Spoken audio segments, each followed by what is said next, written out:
Perfect. Good evening, afternoon, morning, depending where you come from, everyone. Thank you for joining us for this first FGLM event. We are delighted to have everyone here. We see there are many people, so that's great. We hope to see you again for the next events. But first thing first, we have today Georgia Loukatou, if I'm pronouncing it correctly. Not at all. Perfect. Yes. No. We will go like this. Georgia, thank you so much for being here. You will make a presentation today about the imposter syndrome, and to have a quick presentation of you. You did your PhD, you defended your PhD very recently at the École Normale Supérieure in Paris.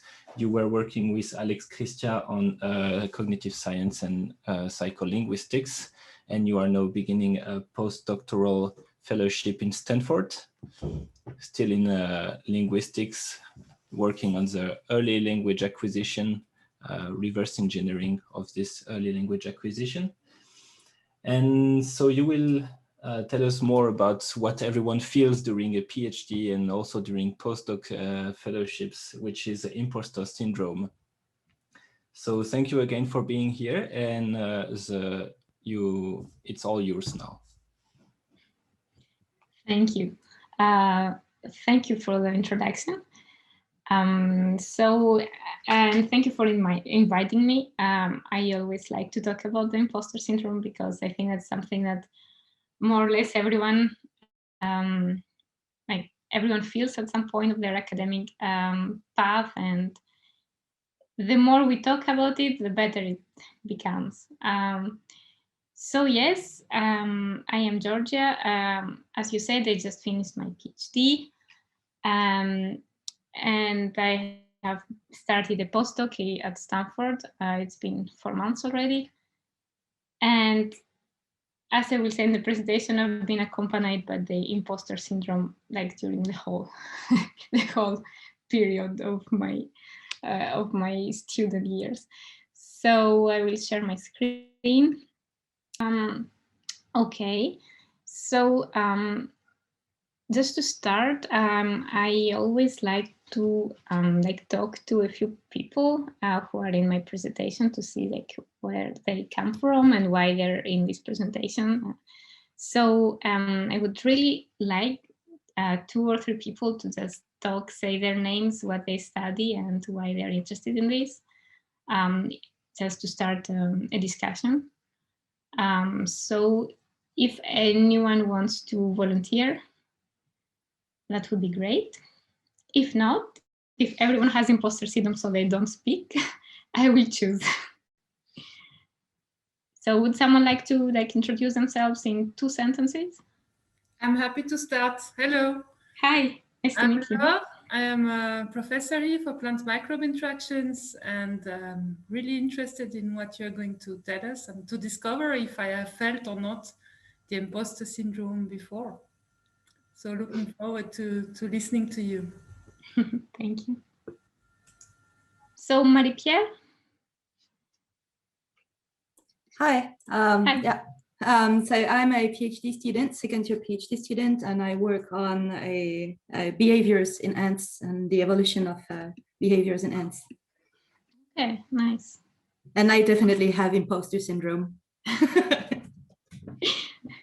No doubt. And one more person, Anne-Laure. Hello. So I'm also a PhD student, and I was just curious about your presentation. I'm working on pest control in vineyards. Okay, I see. Yes, please. Okay, I'm Chantal Vicky.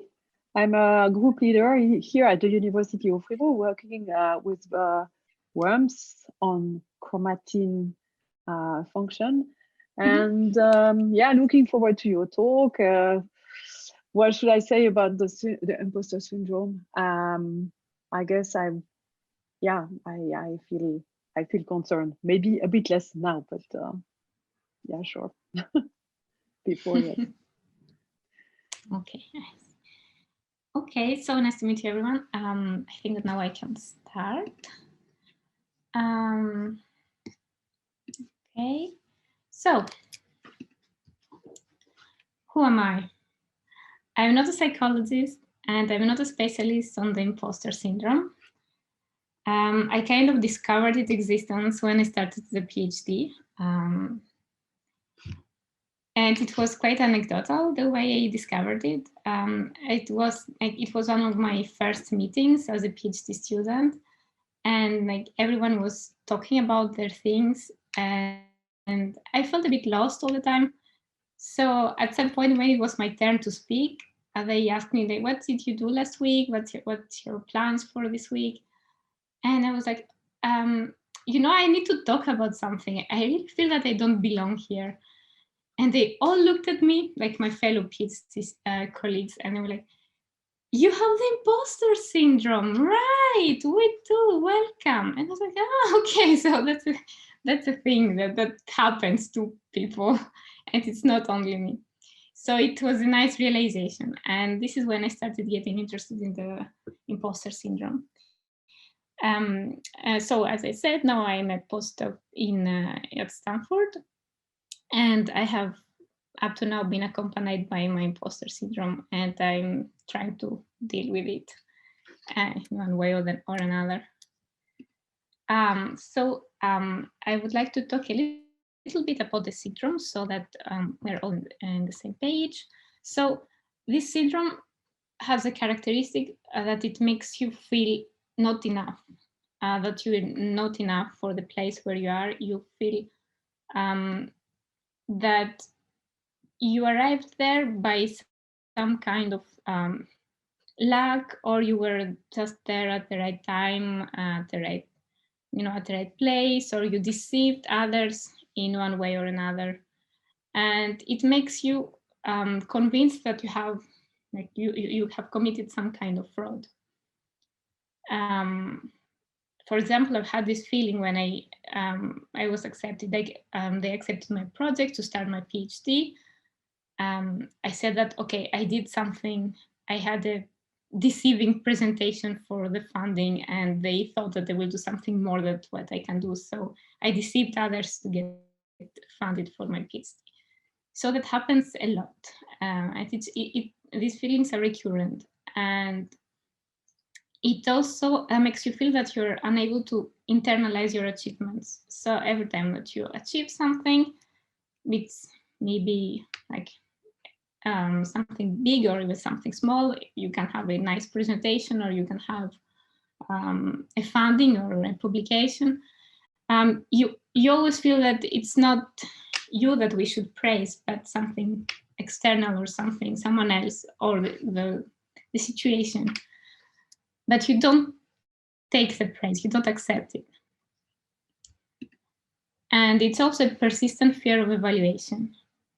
You avoid to get evaluated because you feel that they will discover that you're not what they think you are, or that you don't know as many things as they think that you know.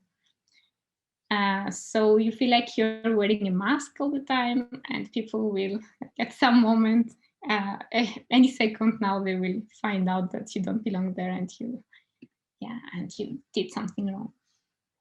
And like another question that we should ask is, when does this happen? This happens a lot with success. Every time you advance, something good happens with your career or with your education, you feel this kind of not enough. And the more you succeed, the more the syndrome will grow bigger, and you will feel these feelings more. The more we progress, the more we have higher risks of acceptance and bigger rejections. This kind of nurtures this feeling. So we have to deal with it like continuously. And it happens a lot when we start in a new environment, because like we are already very stressed. We need to catch up with everyone else. So being in a new environment is also a reason for which we may feel imposter syndrome. For example, now I started my postdoc, and imposter syndrome again. I feel like I don't belong there. But it becomes better with time. Once you feel that you're enough for the place you are, it kind of sleeps.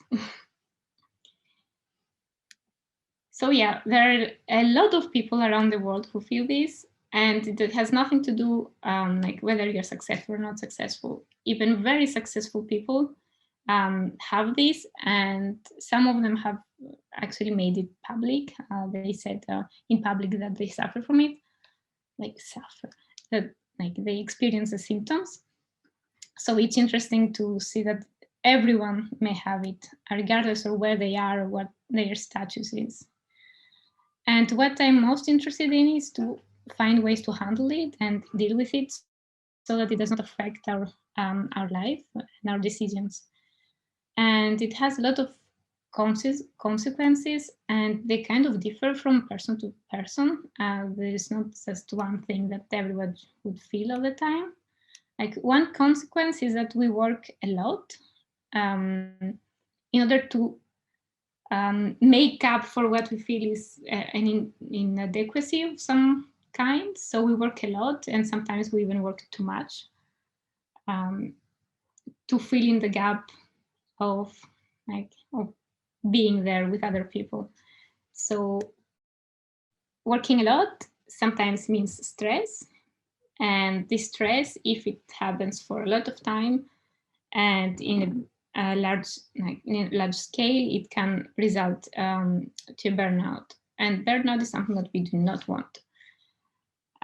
So it's good to detect the imposter syndrome, all the different small things that you may feel, and try to control them before they have an impact on your life and they start making you very stressed. And at some point you reach a point where you say that, it has very negative impact on you.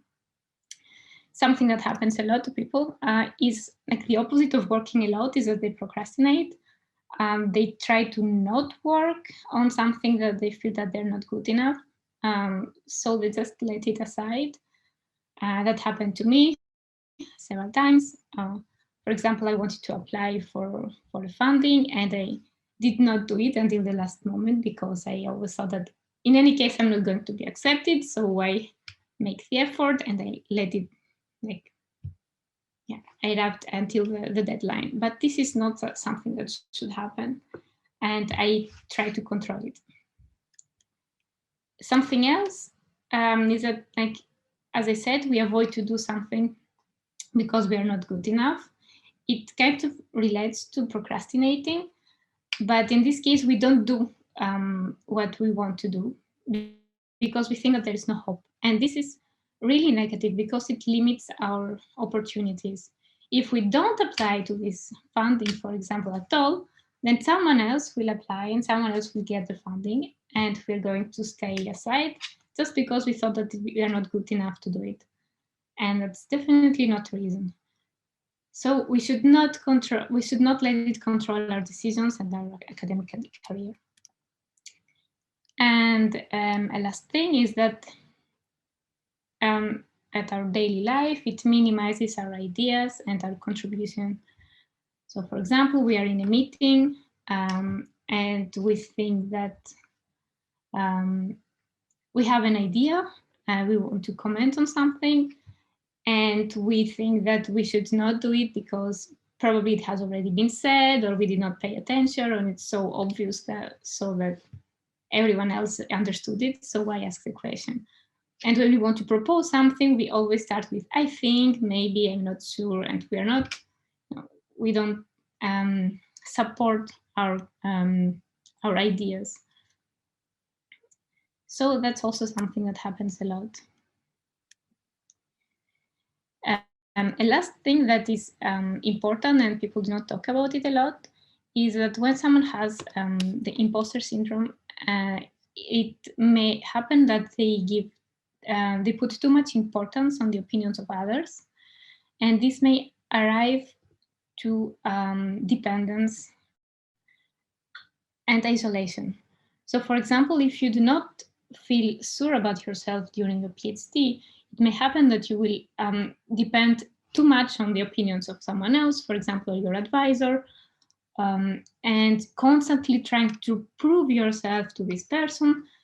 This may have negative impact. For example, you may isolate yourself and you may take also the wrong decisions based solely on the opinion of another person. That's something that we really want to avoid. And isolation as well, because if you feel that you do not belong in a place, you will try to stay in a distance from the other people. So you will not speak to your colleagues, you will not present your project to them. So everything, like, it kind of has side effects, and dependence and isolation is one of these.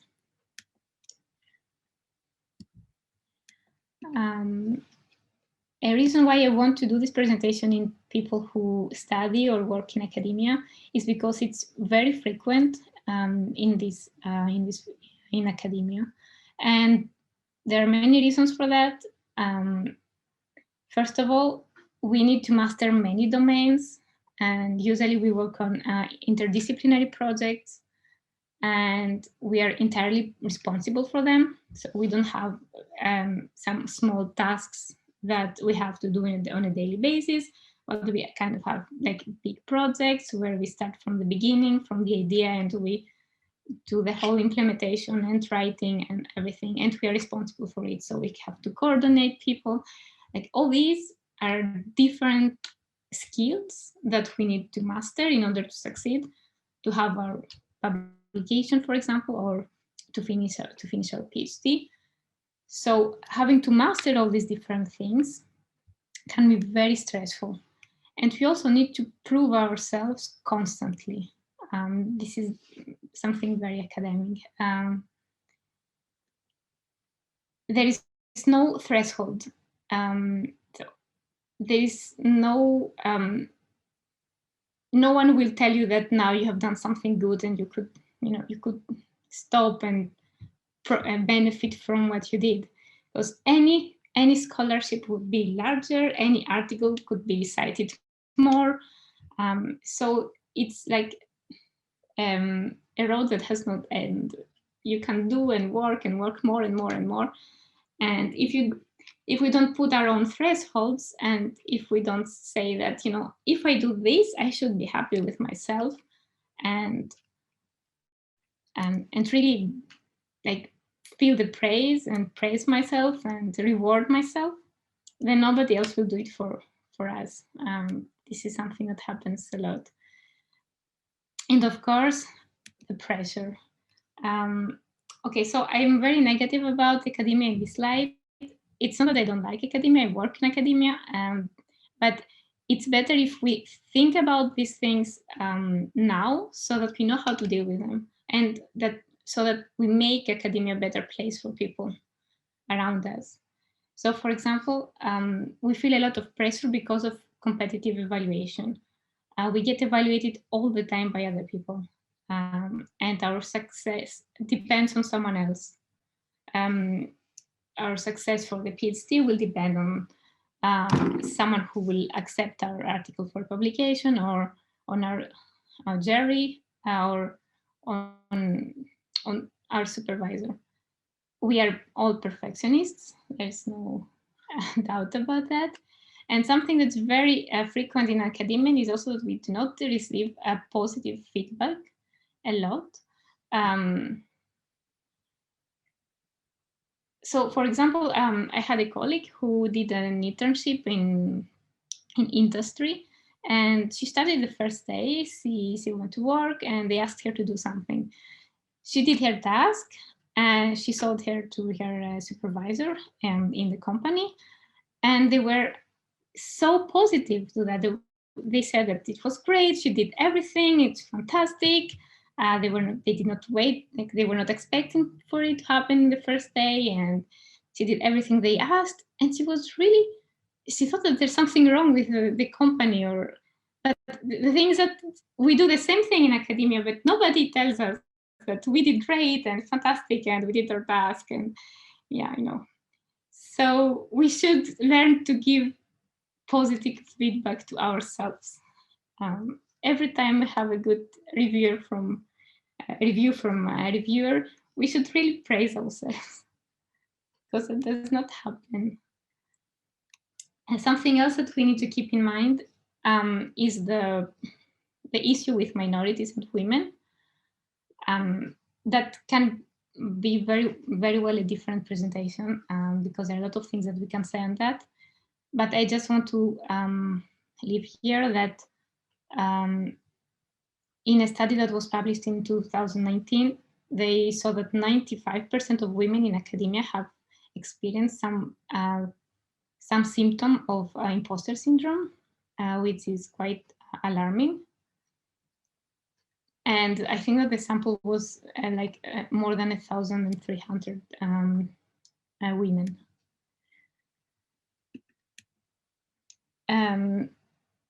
That connects a lot with the fact that the term imposter syndrome is quite old. It dates from 1970s, and it was used for the first time in order to describe this feeling of deceit in women who were successful in their positions.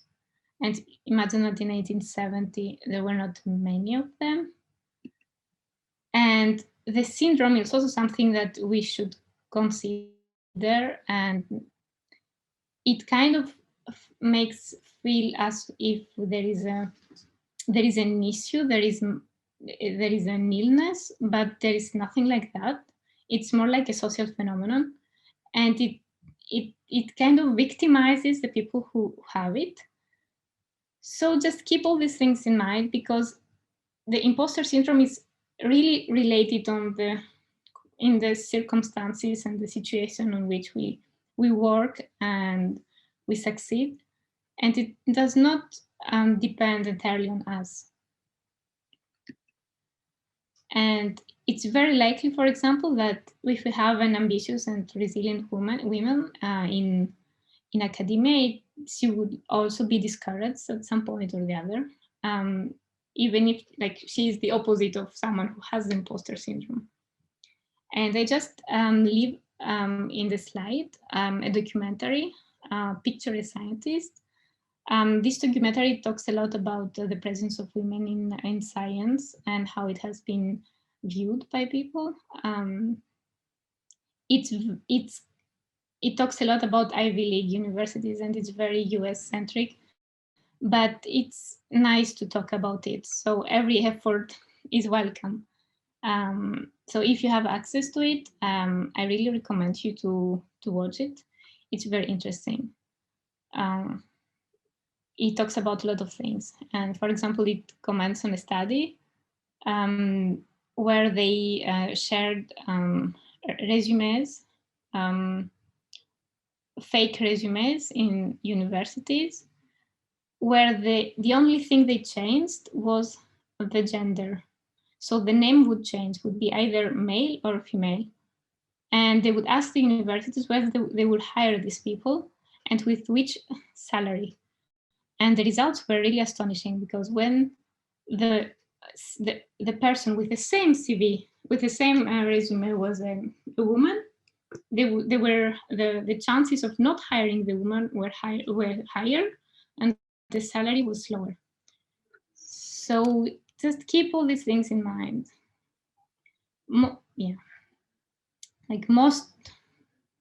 Most of the people who have the imposter syndrome usually are people who are minorities. They're either women or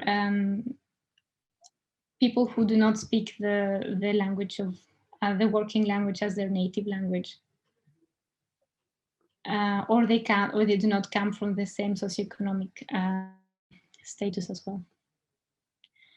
So the best advice I have to give is that we should talk about it. The more we talk about it, the less it stays a taboo, and people realize it and work with it.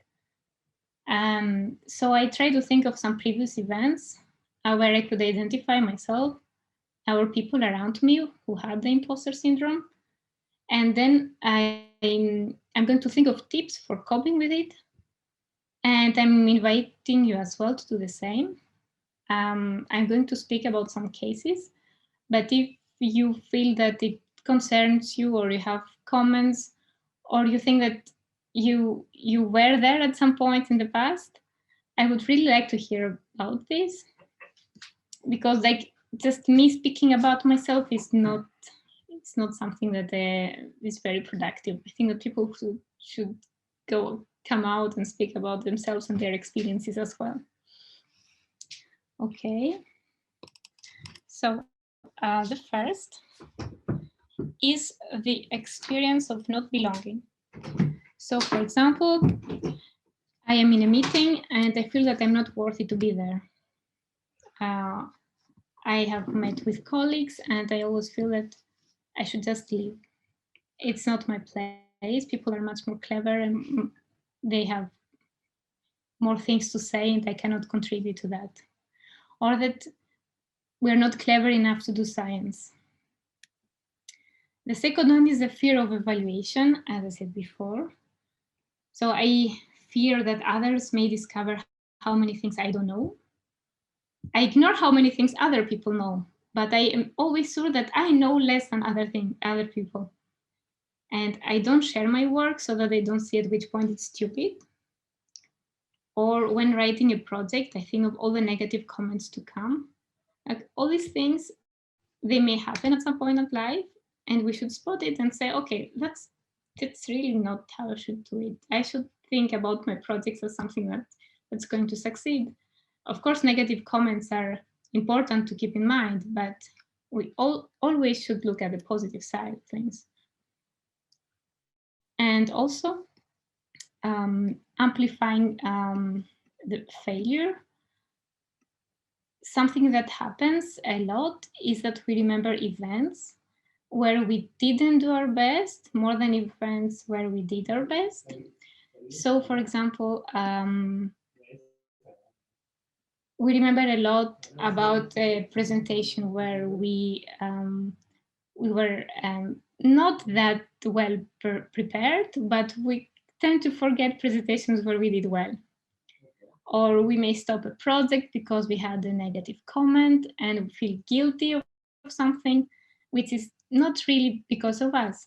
So for example, feel guilty for the rejection of a manuscript that we submitted. Something else that may happen is that we misjudge our abilities.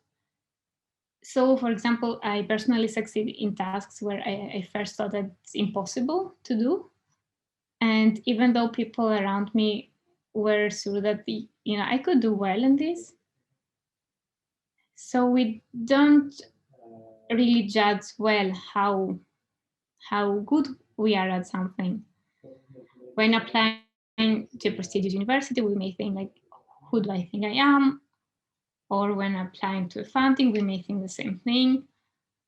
Or when we have a comment or a question in a meeting, we may think that, okay, it's obvious, so I should not say it. Refusing praise, as I said before, refusing compliments for achievements, and being afraid that I won't live up to others' expectations. And minimizing success.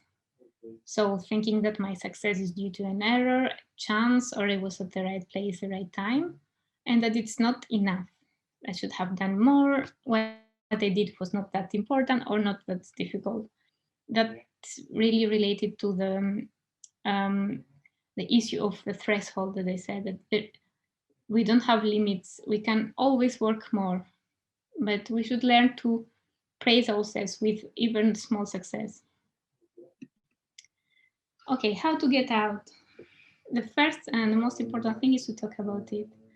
Something that I did during my PhD and was very helpful is to organize peer groups. Peer groups were like small groups of me and colleagues. We were fellow PhD students or master students, and we kind of met once per week for 30 minutes and talked. It was not necessarily science related or project related, it was just talking. And we realized that we had a lot of feelings in common, and we started talking about them. So that made everyone feel better. One of the things that we talked a lot about was this feeling of not being enough, or feeling that we are not good for the place we are. At some point, we also did something else in the larger group. We shared comments anonymously. So, for example, I would write the comments to my colleagues, mostly positive comments. What makes my colleague unique? What's her positive? What are her positive aspects? What she's good at? And that was really, really fun, and people appreciated it a lot. So, for example, we have a person in the group who presents really well, and everyone wrote to her that you are so good at presenting. And when she received all these positive comments in her email the next day, she was so surprised, because she had no idea that she was presenting well. She always thought that she was not presenting well. And so, somehow it happens that nobody tells you that. Chelsea was so pleased. And yeah, this happened to almost everyone. And of course, asking people of trust. If we have someone that we trust, we should ask them, where do you think that I'm good at? And most of the times, the answers will surprise us. A second thing is that we should avoid comparisons. We should definitely not compare with people who have more experience than us. For example, if you're a PhD student, don't compare with a postdoc, and don't even compare with someone who is 1 year, has 1 year more than you in the PhD. Because even 1 month, it counts. 1 month means one more presentation, one more meeting with a supervisor, everything counts. So comparing with others, and especially more experienced colleagues, is not the way to advance. And everyone has their own positives and their own character and intuitions. And especially in these studies, everyone has their own background as well. I am maybe good at linguistics, but someone else may be good at someone else. So we should not compare. It just brings stress. And the third thing is to try to admit it and put the lack of confidence to our advantage. So if we want, for example, to attend a meeting with a speaker where we feel that it's important to ask a question and show that we are engaged to the conversation, just admit that we have this, admit that this will probably make us feel uncomfortable at some time, and prepare.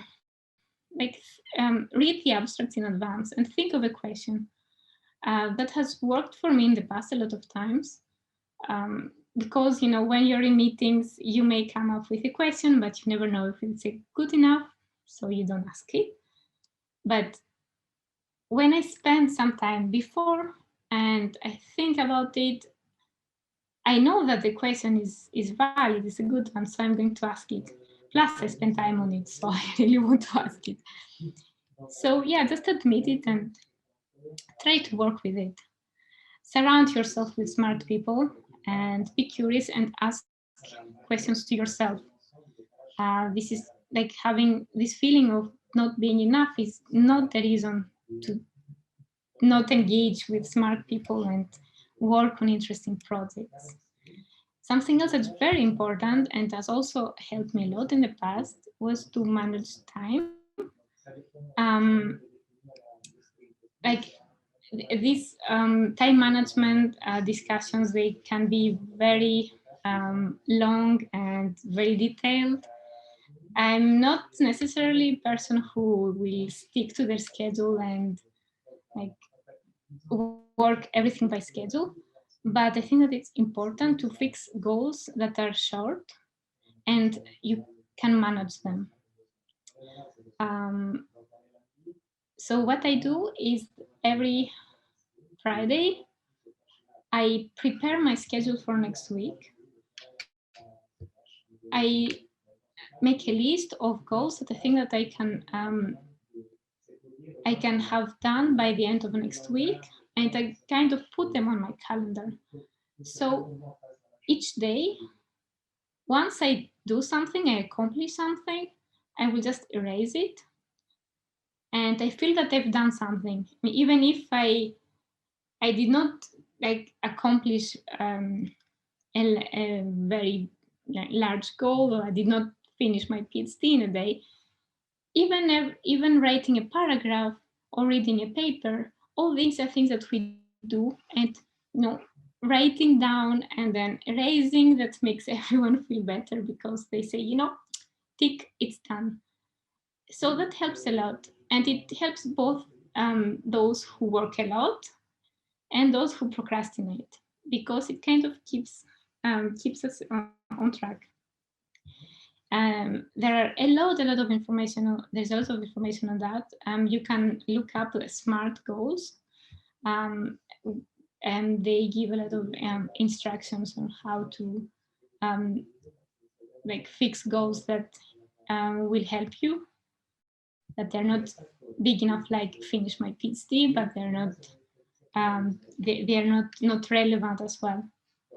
So I really invite you to work on this, and I mean, I personally saw a lot of difference once I started fixing a little bit my goals and my schedule. And of course, respect balance of private life and work. This is it's very important at the long term.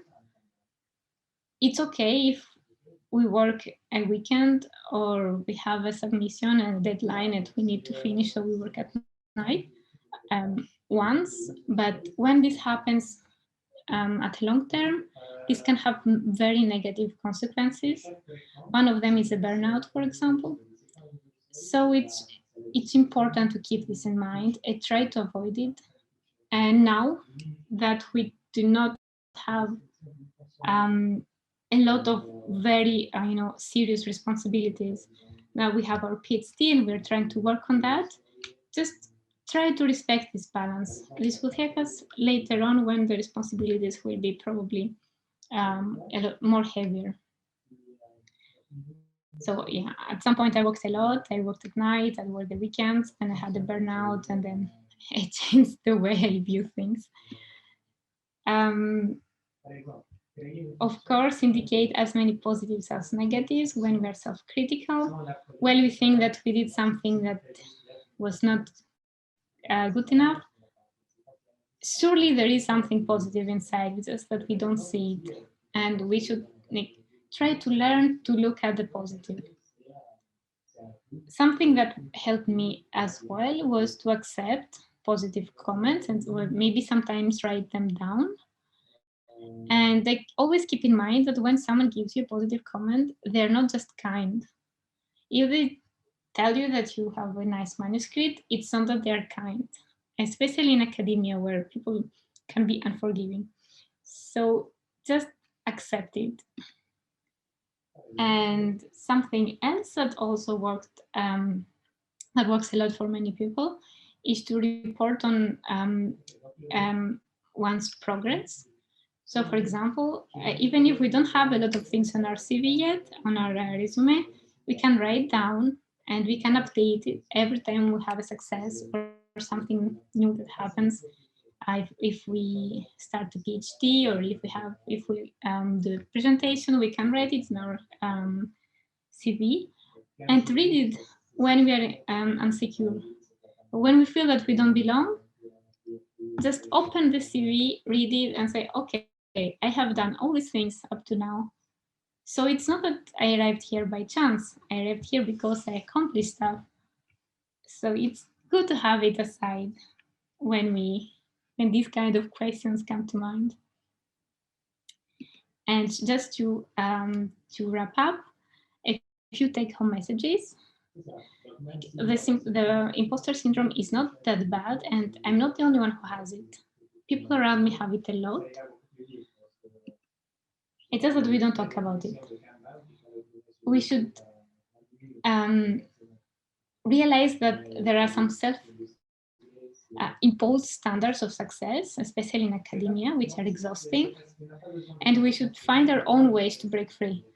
There is no magic recipe. Everyone should work their own way to go with it. And definitely do not let the syndrome decide for us. So when we feel that we procrastinate too much, or there is something that we could do but we don't do because we feel that we are not good enough, then just detect that there is something wrong going on, and apply or present or do what we are supposed to do, what we want to do. Like, objectively, there is no reason to feel bad. We are all in good universities. We are doing great studies. We are there because we really worked for it. So keep this in mind during our career. And also keep in mind that it's not our fault. Like, this syndrome would probably not exist if the science was done differently, if the society was different, and the behaviors of people working with us were different. So keep all these things in mind, and yeah, everyone has their own path, and try to see what works, what doesn't work, and deal with it, and try to make the most out of it. It can be even positive if we work with it a lot. So I have a lot of articles and blogs at the end of the presentation, which I can share with you, so that you can look them up and get more informed. And that's all. I think that I'm done, and people could ask me questions or share their experience or comments. I'm happy to discuss. Thank you very much, Georgia.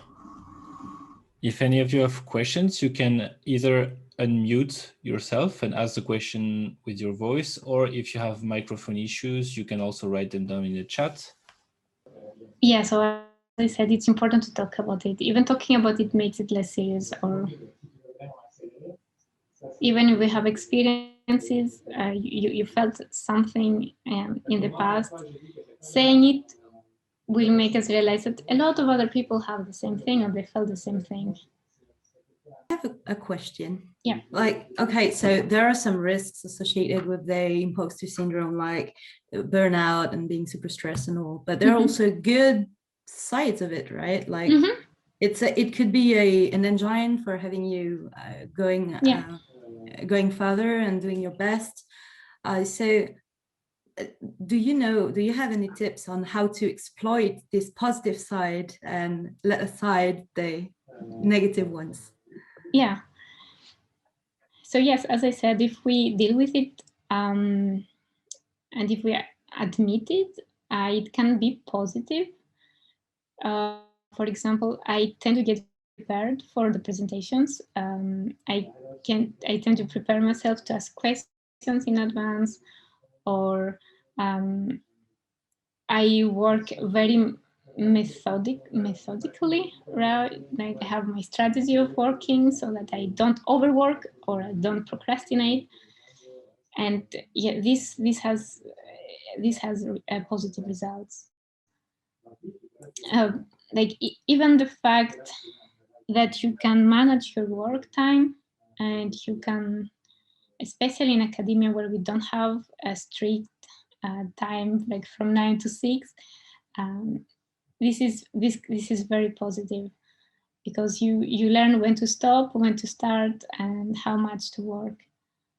Fixing goals that you can manage, that are related to what you want, because when you have this syndrome, you tend to think a lot about where I am, what I do, how I arrived here, what I want to do in the future, what are my future goals.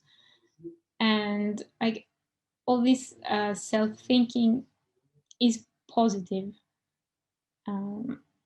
because now I can, for example, fix my goals better. I know that I have this skill where I'm not as good as I would like to. So I have in my schedule, I spend more time in my schedule for this specific skill so that I become better. So definitely it can be positive if we really work on this. Yeah, like speaking with people, managing your time, and it can also strengthen relations with colleagues. Because we seek the advice of other people, which means that we start talking with other people and asking feedback. And this can make us better scientists and make better what we do, definitely. Thank you. So bouncing on that, so as you just said, there are ways to find some positivity in the imposter syndrome and to like use the energies that it can give, but you have to manage yourself and to manage your time, not to overdo it. So would you think that this syndrome would be more prevalent in academia, specifically because there are no boundaries other than the one we set for ourselves, unlike other jobs where we know where to stop, how to stop, etc. And here we are really the responsible for all the work that we do? Yeah, definitely. Yeah, like most of the times in industry, people have specific tasks that they have to do.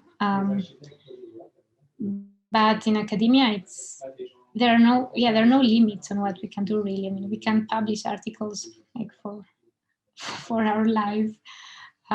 So there are no limits, and that makes it a bit more difficult to manage because we do not know where to stop. We can always work more, do more research, publish more papers, like find more funding, build more projects. And it's important to find our own limits, like in order to exactly not overdo it. So especially praise ourselves, be kind to ourselves. Once we have something done, really appreciate it before starting looking for someone else that comes after. And like think about what we want, how we want to do, or how we want to live our lives. Publishing papers is good, but we also want to enjoy the park. So yes, definitely having limits. No one will impose limits on us in academia. So we need to like listen ourselves and find our own limits. I was fortunate enough to have a kind advisor during my PhD, who, when they saw me working at 8 at night, would like tell me to go home and come back tomorrow. But not everyone is as fortunate, and if you have an advisor who sees you working at night and does not say anything, that's problematic. So you should learn to see by yourself that, okay, maybe I should not do that, because really nobody else will say to you. Thank you very much. Isabel, you wanted to ask something also? Yes, I have a question. Like, do you have any advice for the colleagues around or for the supervisor around people who have imposter syndrome, and like how, like what would you wish how your supervisor behave, or what can people around you do in order to feel you like better or not feel so inferior? Yeah, so that's a more systemic thing.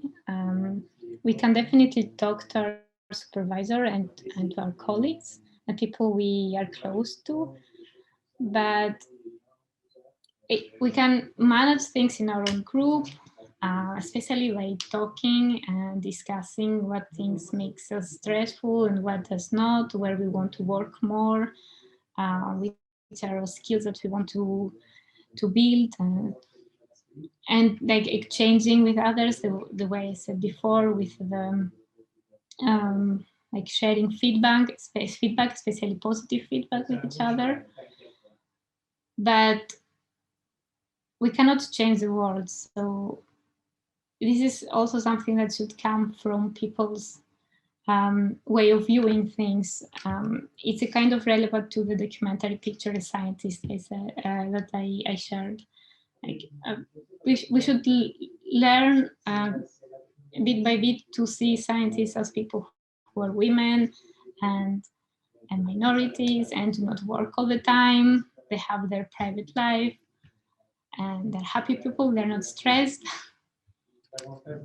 So that's a bigger change will come with time, I think, because there are a lot of initiatives going on and also people starting to talking about the imposter syndrome. But we can definitely start with, talking to our advisor, asking the advice of our peers, and also talking to people who are younger than us, for example, talking to master students. And I had a very nice workshop the other day where I talked about the imposter syndrome with master students, and they became aware of it, and I think that it helped a lot. So each time we manage to do something and we see that it works, for us at least, it just spread the word to other people.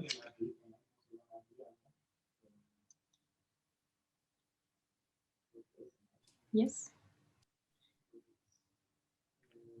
Hello, thank you for your talk. I was wondering, maybe I've missed this, but does the imposter syndrome, is it different in different age groups? Because you talked, for example, about men versus women. And I was wondering whether, you know, depending on the person, does it get worse or better with age, for example, if one has it? Or is there a common pattern that is more common among, I don't know, younger people versus older people or vice versa? Yeah, so my understanding is that it becomes better with age because people are more experienced, so they kind of, they see symptoms and they manage them better.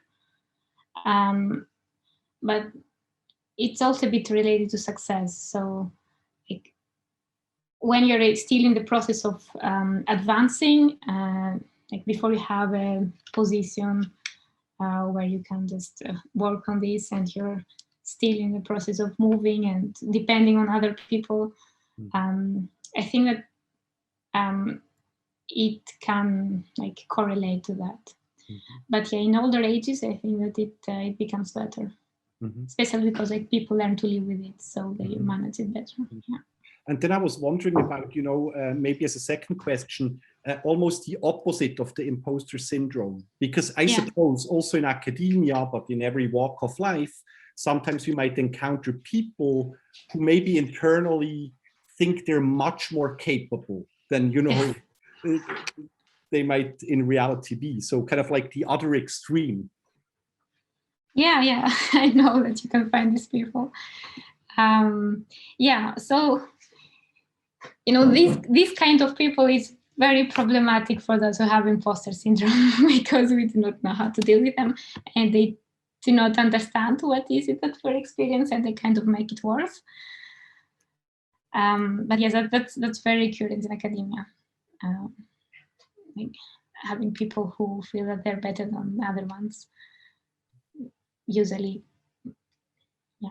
male, white males. So it's really about a realistic self-assessment in a way of one's abilities, is it? I don't think that there is something exact, something like a test that you can take tells you what, if you're too self-confident or not. Like it relates to what I said about limits. There are no limits. So it like you can feel that you're not good enough, but you can also feel that you're too good. Yeah. So no, I don't think that there's something like an objective test that someone can take and tell you whether they're good or not. But in a way, one would, I mean, I guess one would want to find the right balance, right?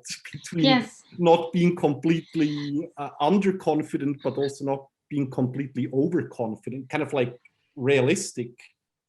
I mean, one way to understand this is to look at your colleagues' reactions and behavior, and ask people of confidence whether they think that you seem too confident or not, for example.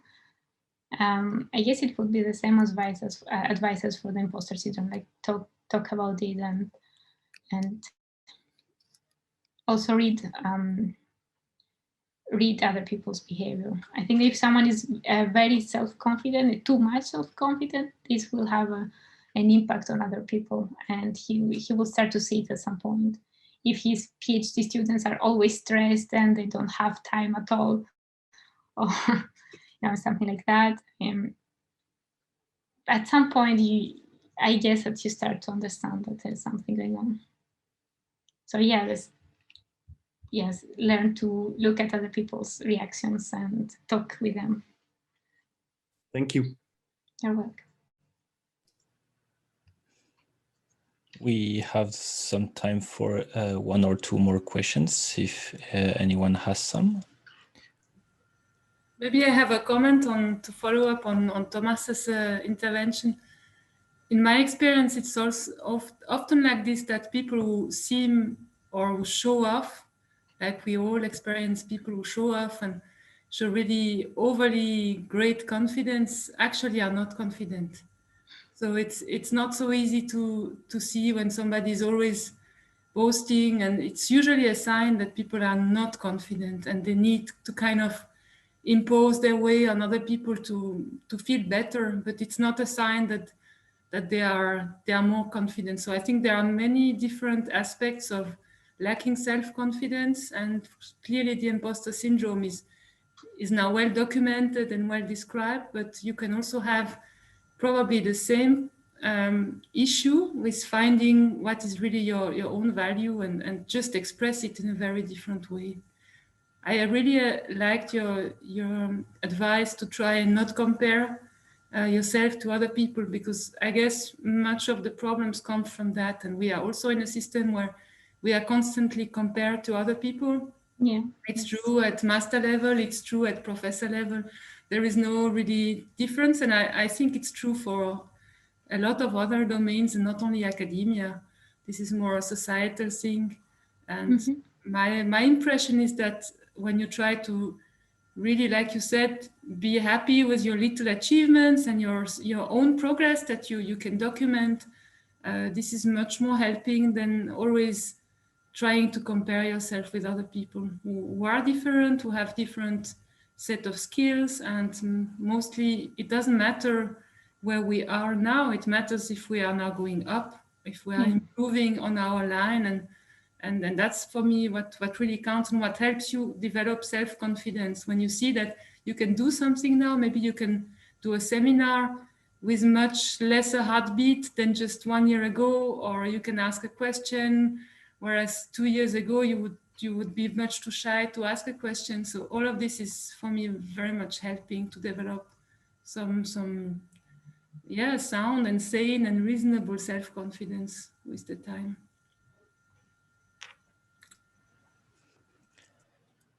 And I had one more question, and then we can take some if anybody has, but we were mostly focused on how to deal yourself with the imposter syndrome that you have.